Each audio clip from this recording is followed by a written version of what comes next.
طاجن شيش طاووق مشوي خطير للناس الكسلانين او اللي ما عندهمش وقت او جعانين وعايزين يعملوا حاجه سريعه. تعالوا بقى اقول لكم على مقادير احلى تتبيله ممكن تجربوها للشيش طاووق. كوبايه من الزبادي، معلقه كبيره من العسل، ربع كوبايه من عصير الليمون، معلقه كبيره من المستردة، ومعلقتين من الصلصه، كمان معلقه من الزيت سواء زيت زيتون او زيت عادي، معلقه من الثوم، وهنحط مجموعه التوابل دي: بابريكا وثوم باودر وبصل باودر وشويه من الملح وكزبره ناشفه وكمان شويه من السبع بهارات او بهارات الفراخ، ونقلب كويس جدا. وطبعا لو عندكم بهارات الشيش الطاووق الجاهزه تقدروا تستغنوا عن كل ده وتضيفوا بس شويه ملح وشويه فلفل اسود. هنقلبهم كويس جدا مع قطع الشيش اللي هي قطع من اوراق الدجاج المخليه.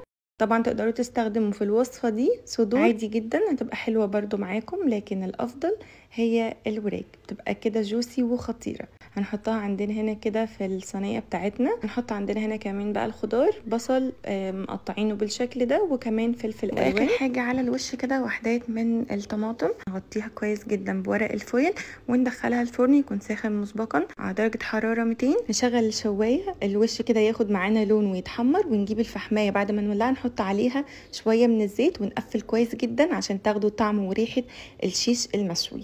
وبس كده، ده كان فيديو النهاردة. الوصفة عندكم والتطبيق عليكم.